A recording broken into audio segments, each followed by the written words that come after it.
आप भी अपने गमले में बैम्बू का प्लांट लगाना चाहते हैं तो ये वीडियो आपके लिए अंत तक हमारे साथ बने रहे। कुछ मज़ेदार सा बताएंगे आपको। दोस्तों ये हमारा 1 साल का बुद्धा वैली बैम्बू का प्लांट है जिसे हमने कलम से लगाया था और ये देखिए इसकी कितनी अच्छी ग्रोथ आई है और इसने अपनी शूट्स भी मल्टीप्लाई कर ली है। तो दोस्तों होम गार्डन के लिए बुद्धा वैली बैम्बू एक बिल्कुल ही आइडियल प्लांट है क्योंकि इसे बहुत ही आसानी से लगाया जा सकता है प्रोपगेशन मेथड के थ्रू।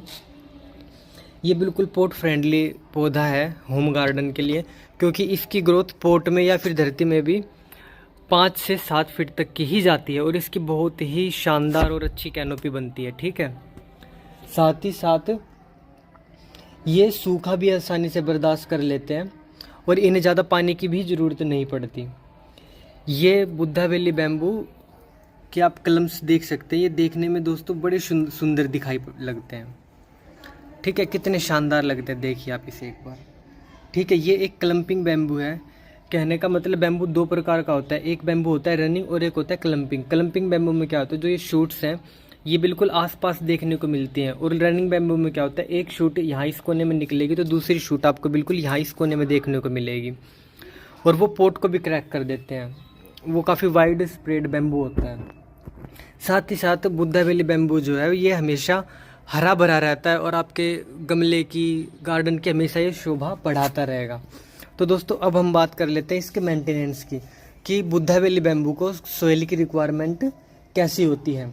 इसके लिए दोस्तों आपको जो सोइल का मिक्सचर बनाना है उस मिक्सचर में आपको क्या करना है, 20% सैंड लेनी है, 20% वर्मी कंपोस्ट, 20% चिकनी मिट्टी और 20% आपको नॉर्मल मिट्टी लेनी है। और हाँ दोस्तों आपने सही सुना, इसमें 20% आपको चिकनी मिट्टी लेनी है क्योंकि उसमें जो न्यूट्रिशन की वैल्यू होती है वो बुद्धा वैली बैम्बू के लिए बहुत ज़्यादा आवश्यक है। साथ ही साथ बुद्धा वैली बैम्बू को जैसे कि आप हर प्लांट के बारे में देखते हैं, इसे कोकोपीट की आवश्यकता बहुत ही कम होती है। ये कोकोपीट में अच्छे से ग्रोथ नहीं कर पाते। फिर भी आप ताकि सोइल में मॉइस्चर बना रहे, इसके लिए आपको क्या करना है, 10% कोकोपीट और 10% राइस हस्क बना के अपना सोइल मिक्सचर बनाना है जिससे कि आपके पौधे की अच्छी ग्रोथ आएगी। ठीक है, तो दोस्तों ये तो बात हुई इसके सनलाइट की। अब हम बात करते हैं कि बुद्धा वैली बैम्बू को न्यूट्रिशन की वैल्यू किस हिसाब से देनी चाहिए। दोस्तों बुद्धा वैली बैम्बू को अच्छी ग्रोथ के लिए नाइट्रोजन की आवश्यकता बहुत ज़्यादा पड़ती है। तो इसके लिए आप इसे स्मॉल अमाउंट में एक तो NPK दे सकते हैं और साथ में या कोई ऐसा फर्टिलाइज़र, NPK ना हो आपके पास तो कोई ऐसा फर्टिलाइज़र जिसमें नाइट्रोजन की मात्रा बहुत ही ज़्यादा अच्छी हो, तो इसके लिए आप इसमें कुछ अमाउंट में यूरिया या फिर अमोनियम नाइट्रेट दे सकते हैं। ठीक है, इसके लिए सोडियम नाइट्रेट भी दिया जा सकता है। लेकिन दोस्तों केमिकल खाद देने से पहले आपको एक खास बात का ध्यान रखना है, जो है कि आपको ये खाद जो है वो गर्मियों में नहीं देनी है बिल्कुल भी। अगर आप गर्मियों में कोई भी केमिकल खाद अपने पौधे को दोगे तो वो पौधा आपका जल जाएगा। और दोस्तों ये बात खाली बैम्बू के बारे में नहीं है, ये बात आपके जो बाकी पौधे हैं उनके साथ भी यही मेथड अप्लाई होता है कि गर्मियों में जून जुलाई और अगस्त में ये बिल्कुल भी ना दें आप इसको।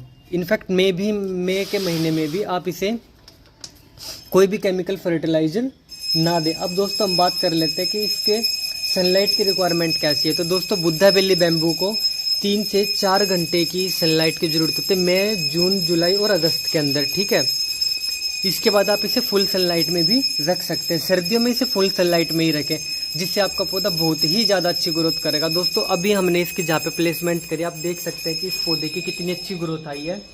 यहाँ पर इसे बस 3 से 4 घंटे की ही सनलाइट मिलती है और उसी में इसकी ये इतनी अच्छी ग्रोथ निकल कर आई है दोस्तों। ठीक है, और एक साथ ही साथ अब हम बात कर लेते हैं इसकी मिट्टी की। दोस्तों एक बार सेट होने के बाद में बैम्बू के जो प्लांट्स होते हैं वो ड्रोट टॉलरेंट होते हैं कि मतलब ये सूखा अच्छे से बर्दाश्त कर सकता है। अगर 1-2 दिन इन्हें पानी ना भी मिले तो भी कोई दिक्कत की बात नहीं है, ये आसानी से सर्वाइव कर जाएंगे।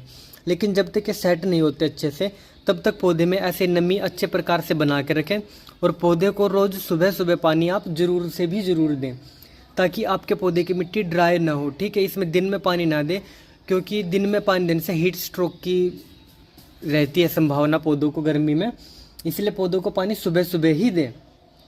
अगर कभी मजबूरी हो तो आप शाम को भी पानी दे सकते हैं, लेकिन फिर सुबह पानी न दें और फिर अगले दिन ही इसे सुबह को अच्छे से पानी दें।